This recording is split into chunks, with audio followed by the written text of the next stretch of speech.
Hi, and welcome to another episode of Hot Takes with me, the Silver Fox. One shouldn't be cruel to the likes of Nicola Sturgeon, but you can't help it sometimes, and her ego will most definitely have taken a massive bruising. You see, it's been revealed that for her autobiography, she has been paid somewhere in the region between £150,000 and £200,000. Now, she will see herself as being worth far more than that, of course. This will not only damage her ego, she'll be sitting there seething. She'll be bitter about this, especially when she realises that the likes of David Cameron and, of course, her arch nemesis Boris Johnson both got over £1 million for theirs. But then they were national leaders. She isn't. She's little more than a parish councillor.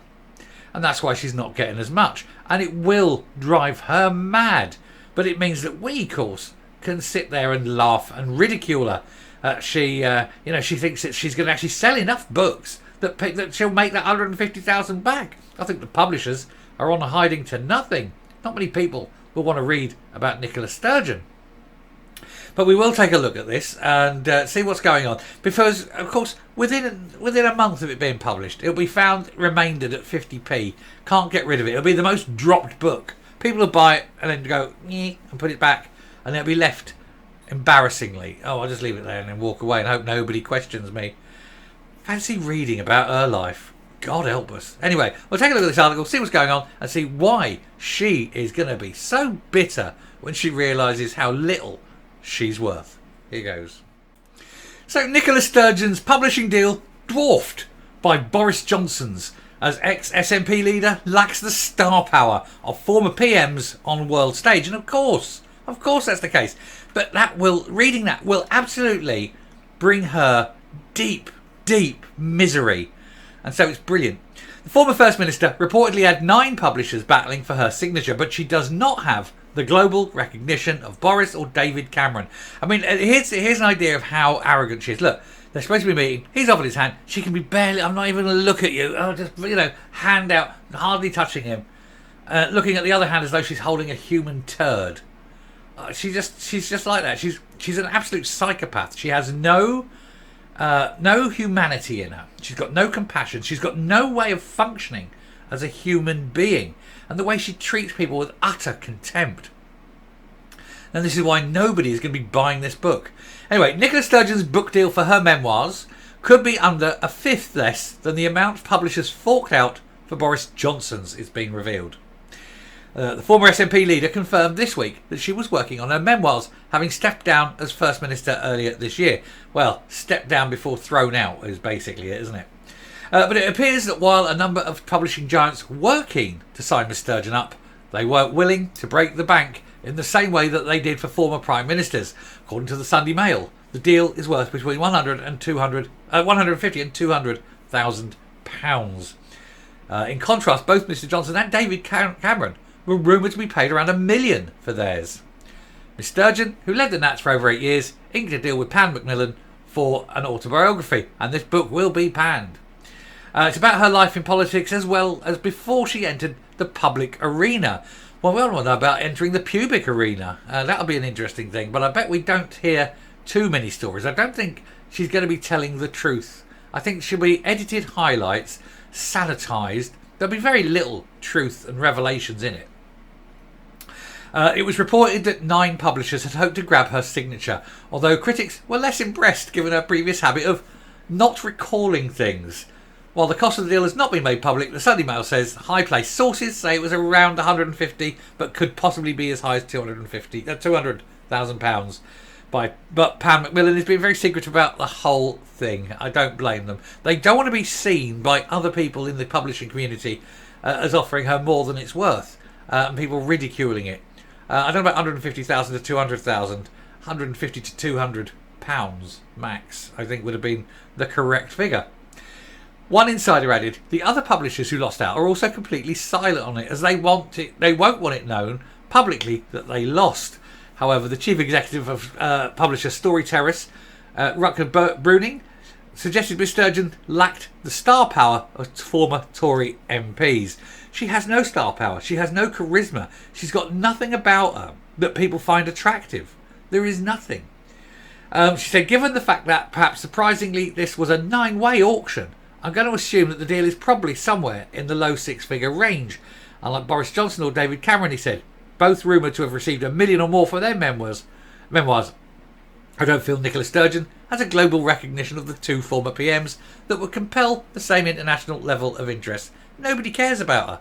Not at all. And the fact that she got even 150,000, I think, is astonishingly high for what it'll be. This book will not sell. There are also suggestions that Miss Sturgeon's book could be constrained by the ongoing police investigation into SNP finances. She won't tell any truth on that, will she? She's not in the habit of telling truth. None of the SNP can tell the truth. This work will be a complete work of fiction from start to finish. There'll be no real truth in it. The former FM or S&M was herself charged and arrested arrested in connection with Operation Branchform, and is waiting to see if she'll be charged. And boy, do we hope she will. He added, the longer the investigation goes on and into the SNP's finances, the greater the potential interest in Miss Sturgeon's story. But that interest will be somewhat localised, or at least limited to the UK and Scotland. While she promises a deeply personal book, one has to wonder how personal she's actually prepared to, or even legally be able to go. I want to know, will we learn, finally, the truth about the Edinburgh Hotel and the iron? We need to know that. We need to know about the French ambassador's Ferrero Rocher, and was she truly eating it? Will she name names, it says? Will she disclose intimate details about her relationships, both professional and, more importantly, personal? No, of course not. She won't want the truth to come out.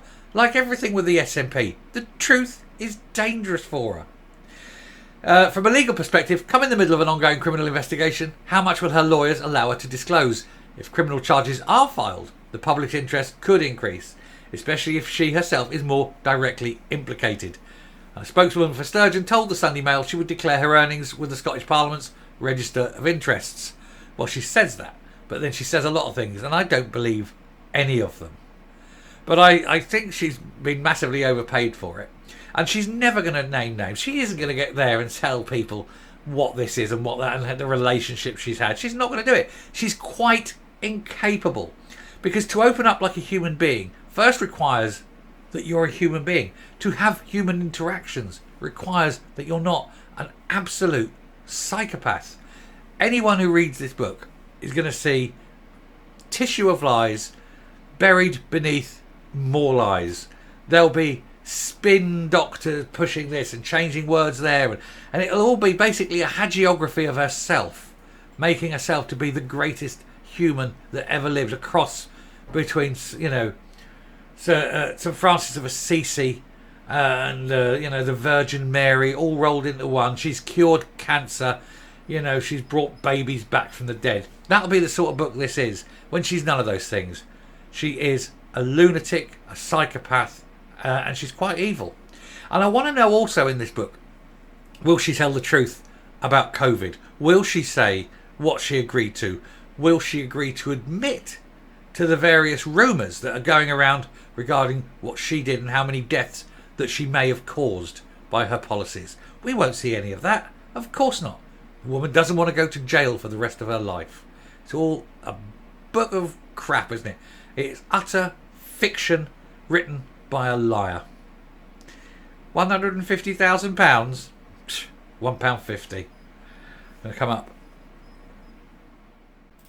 I think we all agree there will be zero truth in this book.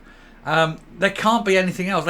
She cannot put the truth in this book. If she starts telling the truth, then that truth will put her in prison. That truth will destroy her, because the truth for her is absolutely appalling. People will see it and go, oh my God, really? This happened. So of course there'll be zero truth in this book. It will be all sanitised. It will be the world's most boring book. It will be the world's second most boring book. The most boring book being her collected speeches, which they keep buying on to try and keep it, I don't know, in the top selling list or something. It's not. A load of old rubbish. But that's what they want. This is how they're spinning it. Oh, it's going to be it's going to be a revelation. There'll be nothing. It will be bland, and it'll be boring, and it'll be full of lies. Because she daren't tell the truth. Thank you very much for watching. If you like what you're seeing here on the channel, please hit the subscribe button, ring the bell, leave a like, leave a comment, please share the video. And until next time, stay safe, stay well, and don't bother buying the book. I'm going to buy the book and I will review it. Trust me. So hit that subscribe button so that when the book comes out, you don't have to spend £25 or however much it is buying this book. I will do the dirty deed, read it, review it, and let you know all the crap in it. Until next time, bye.